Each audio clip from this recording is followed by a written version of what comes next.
Good afternoon, I'm Vashon Brown with the Midday News. Special welcome if you're watching on onespotmedia.com.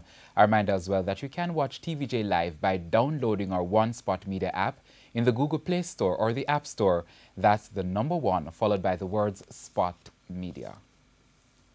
A court in Bismarck, North Dakota in the United States will today decide whether to release 8 alleged Jamaican scammers on bail. The bail hearing is scheduled for federal court in the North Dakota capital. The 8 Jamaicans were extradited to the U.S. last week Wednesday for their alleged involvement in a scam said to have bilked millions from elderly Americans across the United States. 4 of the 8 appeared in court the very next day and pleaded not guilty. 4 did not enter pleas because their public defenders were not present. All were ordered held without bail until detention hearings. U.S. officials say last Thursday's arraignment of members of the Laverick-Willox lottery scam network is the first step in a process that could continue for years. Government and private entities in Jamaica are now under increased attacks from cybercriminals. This disclosure follows a Gleaner newspaper article on the weekend that several school websites were hacked by criminals who have demanded money for the return of sensitive information. Head of the Cyber Incidents Response Team states that the agency has been bombarded with reports since its inception. I consider it serious. I've seen over 30 cases so far towards the end of last year. Because we started in about February, we had a lot of cases reported around June, July, August, coming down to the latter part of last year. I haven't had an updated set of data yet, but that is what we saw last year. And having an agency infected by ransomware is really a big deal. She says the reports are not confined to government agencies. We do get reports right across the board, even though we were initially set up just for public sector, DOJ, but we have been getting reports from different persons who need help. They see this happening, so they call to find out what exactly is happening. And we refer them if we need to, if it's someone, because we usually recommend backup. Because if you have your backups, you can always reformat that machine and go to your backups. So if they have backups, we tend to guide them through what to do. Usually if they have no backups, there's not much we can do to help them. The Cyber Incident Response Team, which was established last year, is responsible for safeguarding government information technology IT systems against cyber threats. And speaking of efforts to stop scams, National Security Minister Robert Montague says the use of technology in border security has been yielding success so far. Speaking at a joint border security workshop yesterday, the minister stated that the recently upgraded system at the Passport, Immigration and Citizenship Agency PICA now uses facial recognition technology. This introduction since May of last year, we have picked up some 473 persons with multiple passports, 73 of which are before our courts as we speak. The Manchester police now have in custody the man who was being sought in connection with a fatal Easter weekend shooting in Somerset in the parish. 55-year-old Jeffrey Barrett was held yesterday during a police operation in Brownstown, St. Anne. This is the second person held in relation to the shooting. The other person, 29-year-old Durrani Barrett, who was already in custody, was charged on the weekend with the death of 25-year-old Ricardo Anderson, as well as 4 counts of shooting with intent. He was pointed out in an identification parade last week and is to appear in court this week. On April 16, Mr. Anderson, also known as Alan, was at a dance to celebrate his brother's birthday when gunmen attacked. He was shot dead while 4 others were injured. Jamaica's Education Ministry says it will be taking steps to implement a specialist model for the teaching of mathematics and language arts at the primary school level. Education Minister Senator Ruel Reid made the disclosure at a press conference at the ministry's Heroes Circle offices yesterday. There has been a decline in the national averages in the grade 4 literacy and numeracy tests. In the case of literacy, a 6 percentage points decline and a 4 percentage points decline for numeracy. Speaking at a press conference on Monday, Education Minister Senator Ruel Reid said 35 schools will take part in a pilot program which will allow the ministry to evaluate how schools are likely to be affected by the new approach. He said this is to ensure strategies to address challenges can be identified and addressed before the approach is used throughout the system. Schools that are on the pilot will have their principals trained in timetabling, will receive support in helping all stakeholders, parents, teachers, and students transition. In addition, discussion will begin with teacher education institutions regarding the review of primary education programs to respond to the new direction in which the ministry will move. He added that teacher education institutions will also be engaged to support the implementation of additional training opportunities for teachers who will be identified to function as mathematics specialists at the primary level. He pointed out that this is one step in strengthening the link between teacher education institutions and the ministry. Senator Reid said the ministry will continue to invest in strengthening the capacity of principals to lead teaching and learning of literacy and numeracy, among other things. Building teacher capacity in an effort to improve teaching quality so that focus is placed on the development of concepts and skills, the focus of the National Standards Curriculum, so that mastery learning is facilitated. Problem solving increasingly becomes the focus of the Jamaican mathematics classroom. Technology can be used creatively to support concept development and student interest. Model lessons will be developed and made available as video recordings, which will be used for training. The ministry says it will continue to develop strategies to address some gaps believed to be negatively affecting how students are taught mathematics, as well as how effectively they learn. Some issues to be addressed in the coming months, including ensuring minimum contact hours for mathematics teaching at the primary and secondary levels are adhered to. Support will be provided to review resources, including textbooks made available to the system to ensure they are aligned to the new approaches which are being promoted.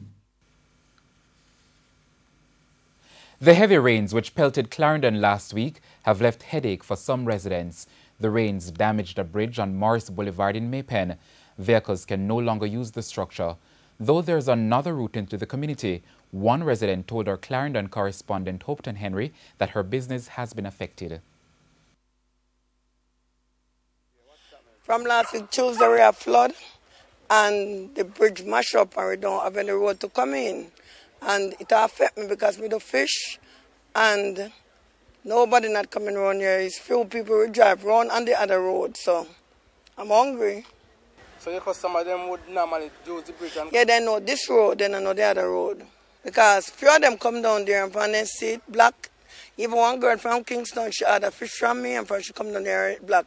She just turned around and left. The rains left at least $500 million in damage island-wide.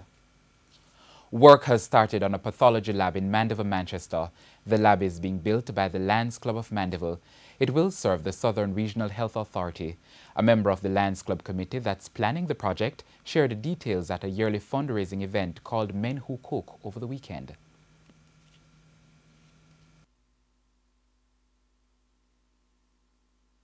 We are happy to report that we have started construction, and for those who don't know, we're actually utilizing containers.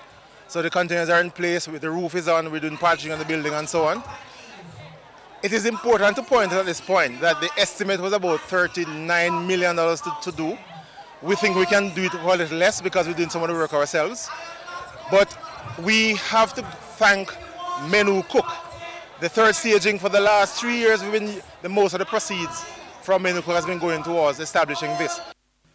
A doctor attached to Mandeville Hospital spoke of the challenges of not having a pathology lab in the Southern Regional Health Authority. Among other things, pathologists diagnose diseases using lab tests to analyze bodily fluids such as blood. The pathology lab is a critical part of the Southern Regional Health Authority, and as soon as we get it up and going, it will be great, because currently the pathologists that we employ are out in work out of a lab in Montego Bay, and they come down to Mandeville a couple of times per week to do autopsies and to collect specimens and so forth. So if we can have them based on the compound, it will make the processing time for specimens a whole lot quicker, and it'll be a lot more convenient for the patients. Otherwise, with a limited lab space, we share with Montego Bay, the number of specimens from that side and our sides creates a huge backlog. They're hoping the project will be completed by the end of the year. The local government minister Desmond McKenzie says the Trelawney Municipal Corporation is a model entity which other municipalities should follow. The minister, who was speaking at a community function in Water Square, Falmouth, Trelawney recently, said the corporation has also been a model of consistency in generating its own source of revenue. In the country, they are doing a tremendous job of work. When I spoke in Parliament last week, I mentioned that a new audit system was introduced to the municipal corporations. Of the 14 municipalities in the country, the Trelawney Municipal Corporation is the first and only one to have implemented this new system, and it is working and working well. He noted that while all municipalities across the country have seen an increase in revenue, the Trelawney municipality has seen more than most over the last financial year.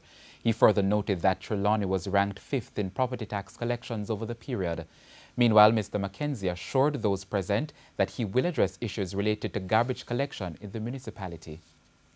I have given instructions to the National Solid Waste Management Authority that one of those brand new garbage trucks must be assigned to the parish of Trelawney, especially to the capital of Falmouth.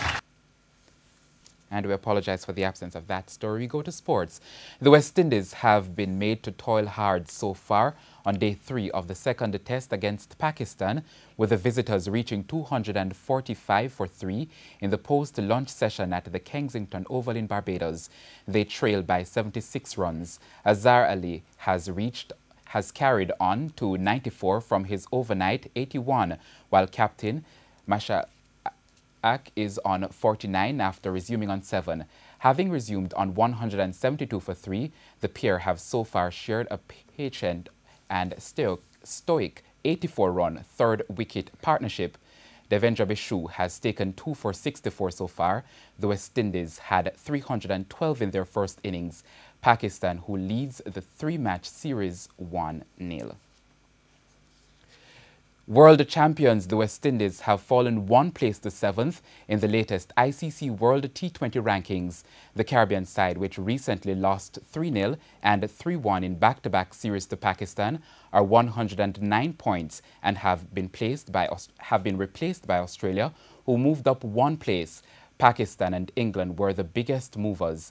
The Pakistanis, who were ranked 7th at this time last year, have climbed to 3rd place. England has climbed up 3 places on the table to 2nd, behind New Zealand, who have held on to the top spot. And that's the Midday News. I'm Vashon Brown. Join us at 7 for a primetime news package. On behalf of the news, sports and production teams, have a good afternoon.